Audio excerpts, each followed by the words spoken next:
हाँ तो फ्रेंड्स, हम लोग क्लास 10 के अकॉर्डिंग हम लोगों ने थोड़ा सा स्टडी किया था किसके बारे में, करंट इलेक्ट्रिसिटी का एक इंट्रोडक्शन क्लास दिए थे। और करंट इलेक्ट्रिसिटी में आगे आप लोगों को मैं आगे फॉरवर्ड कर रहा हूँ, थोड़ी सी बातें मैं बता रहा हूँ। मैंने आपको पीछे क्लास दिया था चार्ज के बारे में, और चार्ज को दो भागों में हमने डिवाइड किया था। एक भाग का नाम मैंने लिखा था पॉजिटिव चार्ज और दूसरे का नाम मैंने दिया था नेगेटिव चार्ज। बात समझ आ रहा है? पॉजिटिव चार्ज और कौन सा चार्ज, नेगेटिव चार्ज। अगर बात करते हो पॉजिटिव चार्ज का, तो ये भी आपको बताया गया था माइनॉरिटी ऑफ इलेक्ट्रॉन होता है, इलेक्ट्रॉन होता है, या इसी को बोल सकते हो डिफिशियंसी, डिफिशियंसी ऑफ इलेक्ट्रॉन बोल सकते हो, इलेक्ट्रॉन बोल सकते हो। और इधर बोलोगे मेजॉरिटी ऑफ इलेक्ट्रॉन्स हो जाएगा, या फिर इसी को बोल सकते हो इफिशियंसी, इफिशियंसी ऑफ इलेक्ट्रॉन्स बोलोगे। बात समझ आ रहा है? तो बस इसी वर्ड पर ध्यान रखना, मेजॉरिटी का मतलब ज्यादा से होता है, डिफिशियंसी या माइनॉरिटी का मतलब कम से होता है। जिसमें इलेक्ट्रॉन की संख्या कम है वहां पर पॉजिटिव चार्ज बन जाएगा, जहां पर इलेक्ट्रॉन की संख्या ज्यादा है वहां पर नेगेटिव चार्ज बन जाएगा। तो ये बातें हम लोग पिछले क्लास में पढ़ चुके हैं। अब बात आता है कि चार्ज की कुछ अपनी प्रॉपर्टीज होती है, चार्ज की कुछ प्रॉपर्टीज होती है, ठीक है। प्रॉपर्टीज ऑफ, आप क्या बोल सकते हो, चार्ज। चार्ज की अपनी कुछ प्रॉपर्टीज होती है। अगर मैं बात करूं पहला नंबर प्रॉपर्टी का, तो आप सीधी सी बात कर सकते हो कि चार्ज जो है वो एक क्वांटम नेचर का होता है, यानी क्वांटम प्रॉपर्टीज ऑफ चार्ज। देखो एकदम एक एक वर्ड्स को ढंग से समझना। मैं बोल रहा हूँ कौन सा प्रॉपर्टी का है, क्वांटम प्रॉपर्टी। क्वांटम का मतलब क्या समझते हो, पहले इस वर्ड्स को दिमाग में सेट करो कि क्वांटम का मतलब होता क्या है। जस्ट लाइक मान लो कि आपके पास एक मोटी सी कॉपी है और उसमें बहुत सारे पेज हैं। अगर मैं उन सारे पेज को एक फिक्स नंबर के रूप में, इंटीजर के रूप में मैं एक्सप्रेस कर दूं उस कॉपी को, तो वो क्या कहलाएगा, क्वांटम कहलाएगा।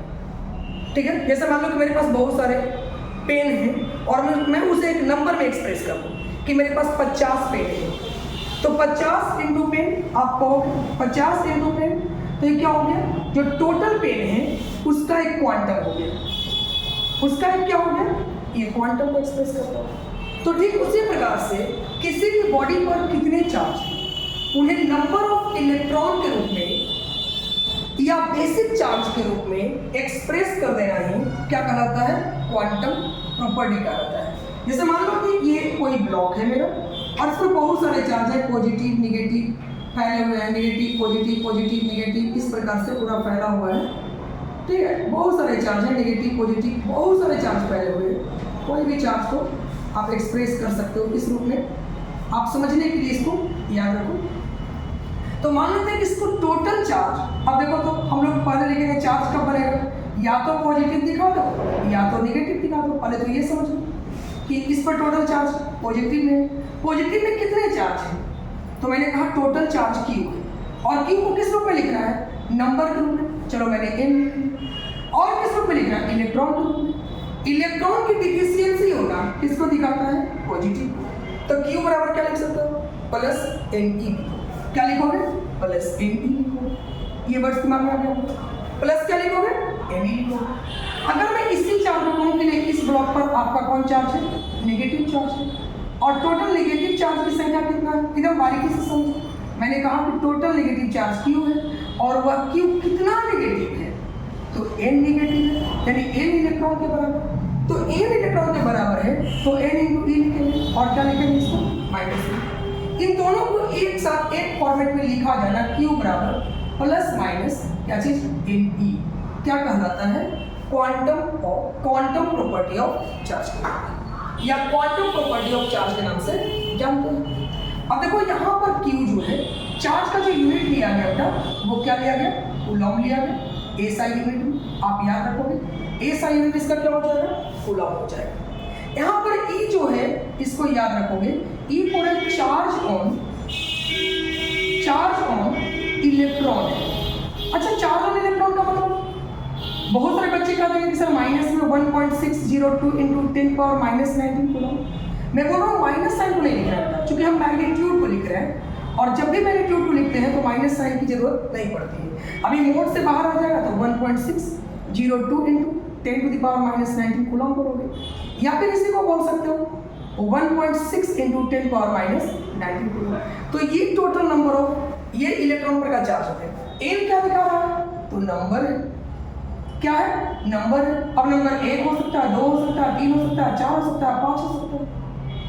अगर माइनस में दिया जाए 1, माइनस में 2, माइनस में 3, माइनस में 4, इसका मतलब ये समझोगे कि इलेक्ट्रॉन की मात्रा बढ़ रहा है।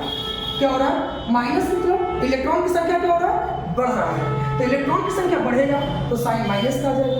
इलेक्ट्रॉन की संख्या कम है तो साइन प्लस में लिखे जाएंगे, और प्लस को लिखने का कोई ट्रेडिशन है नहीं कि हम प्लस लिखें। तुम्हारी इच्छा तो लिख भी सकते हो +1, +2, +3, +4, +5 डॉट डॉट डॉट, यहाँ पे तुम लिख सकते हो डॉट डॉट डॉट। यानी इच्छा तो प्लस साइन का प्रयोग कीजिए, नहीं इच्छा तो कोई जरूरी नहीं है। तो आप समझते हैं कि क्वांटम प्रॉपर्टी आपके पूरे दिमाग में आ गई है। अब देखो इसी क्वांटम प्रॉपर्टी पर एक न्यूमेरिकल्स जो अक्सर आप किताबों में देखते हैं और आपको दिया जाता है, ठीक है, अक्सर किताबों में आप एग्जाम्पल के तौर पर देखते हो। मैं वही एग्जाम्पल लेकर आपको इसको और भी क्लियरिफाई करना चाह रहा हूँ। आपको दिया जाता है how many number of electron, how many number of electrons in 1 coulomb charge. बात समझ में आ रहा?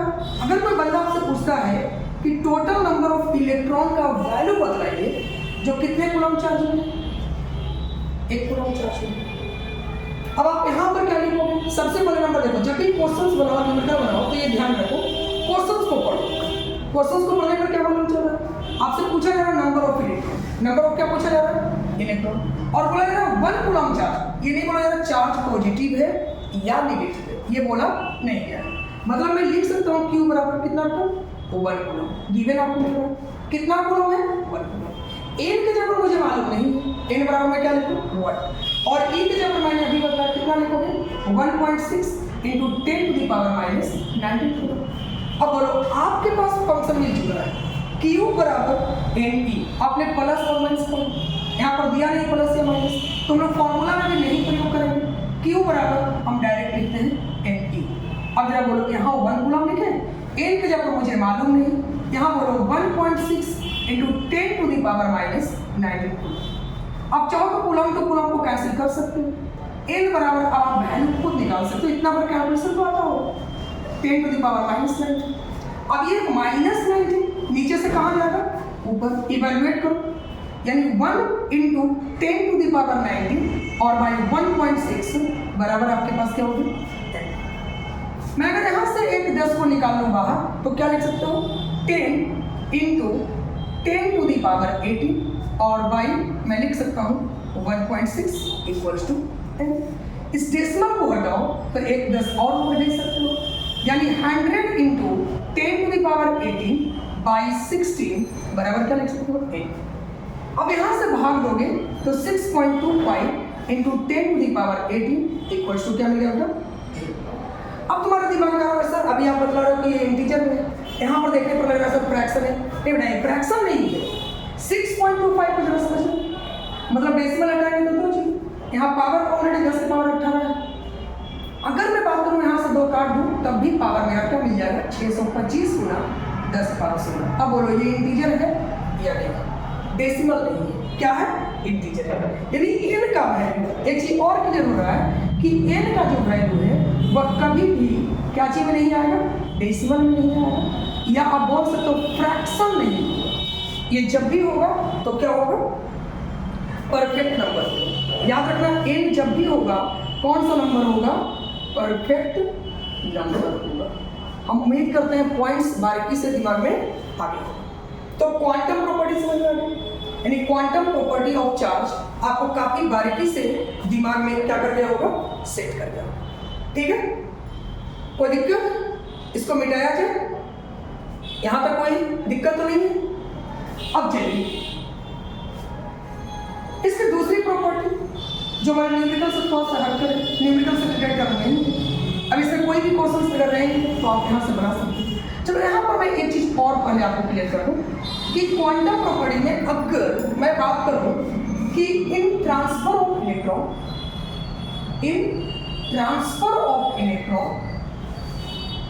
अगर कोई पूछ दे क्या मास ट्रांसफर होता है, कोई भी बंदा पूछ दे आपसे क्या मास ट्रांसफर होता है, तो सबसे पहले नंबर आपका जवाब होगा क्या, मतलब मैंने बोला कि इन ट्रांसफर ऑफ इलेक्ट्रॉन क्या मास का ट्रांसफर होता है, तो 90% बच्चे बोलेंगे कि नहीं होता है, लेकिन जवाब है यस।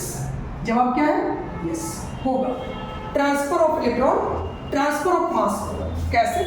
तो देखो मास ऑफ इलेक्ट्रॉन याद रखना कितना होता है, इलेक्ट्रॉन का mass 9.10 into 10 to the power minus 31 kg होता है।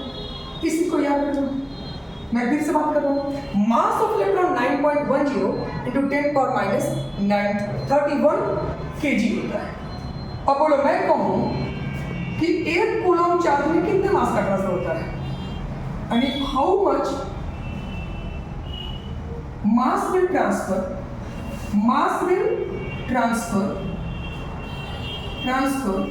in transfer of 1 coulomb charge, in transfer of 1 coulomb charge। अब बहुत आसानी से तुम इसका सॉल्यूशन दे सकते हो, ज्यादा कुछ दिमाग नहीं लगाना, बहुत सिंपल जवाब दे सकते हो। मैं देखो सबसे बड़ा नंबर लिख रहा हूँ कि कितना ट्रांसफर होगा मास का, तो मैंने लिख दिया डेल्टा एम, और डेल्टा एम बराबर क्या होगा, mass of electron into number of electron, जितना ट्रांसफर हो। और अभी नंबर बराबर आपने पढ़ा था Q इज इक्वल्स टू कौन सा बेटा, NE, यानी तुम N बराबर निकाल सकते हो बेटा QY कौन सा, E। अब तुम इसको यहाँ सब्स्टिट्यूट करो, यानी डेल्टा M बराबर आपके पास रिजल्ट होगा बेटा ME और इनटू बोलो N के जगह पर QY कौन सा, बड़ी बारीकी से आप निकाल सकते हो। जहां Me का मतलब क्या हो गया, मास ऑफ इलेक्ट्रॉन है, मास ऑफ इलेक्ट्रॉन है। Q का मतलब आप जान रहे हो नेट चार्ज ऑन ब्लॉक है, नेट चार्ज जो आपको चार्ज दिया गया है, नेट चार्ज ऑन ब्लॉक है। E का मतलब चार्ज ऑन इलेक्ट्रॉन है, चार्ज ऑन इलेक्ट्रॉन है। बहुत बारीकी से आप ध्यान दो। अब आपको आराम से निकाल सकते हैं, ये क्वेश्चन भी है तो डेल्टा M बराबर आप लिख सकते हो ME mass of electron 9.10 into 10 power minus 31, और Q बटा E अभी निकाला था, N बराबर कितना निकाला था बोलो, 6.25 इंटू 10 पावर माइनस बोलो 10 पावर 18, 10 पावर कितना था 18। अब बोलो प्रोडक्ट तो करने आता है, प्रोडक्ट करो। मैं यहाँ तक लिख दे रहा हूँ 9.10 इंटू 6.25 इंटू 10 पर माइनस 31 से 18 घटाओगे बेटा कितना बच जाएगा, माइनस कितना बच जाएगा, इतना केजी मास का ट्रांसफर हो जाएगा डेल्टा एम। ये ट्रांसफर्ड मास जो होगा, अगर 1 कूलम चार्ज का ट्रांसफॉर्मेशन होगा तो मास कितना ट्रांसफर हो जाएगा, इतना ट्रांसफर हो जाएगा। ठीक है, तो आज आपको एक प्रॉपर्टी मैंने समझा दिया, क्लियर है। कल हम लोग दूसरे और तीसरे प्रॉपर्टीज पर भी क्या करेंगे, चर्चा करेंगे। कई प्रॉपर्टीज पर इसका चर्चा किया जाएगा, डिस्कस किया जाएगा। आज के लिए इतना ही, फिर मिलते हैं अगले क्लास में। तब तक के लिए थैंक्स, बेस्ट।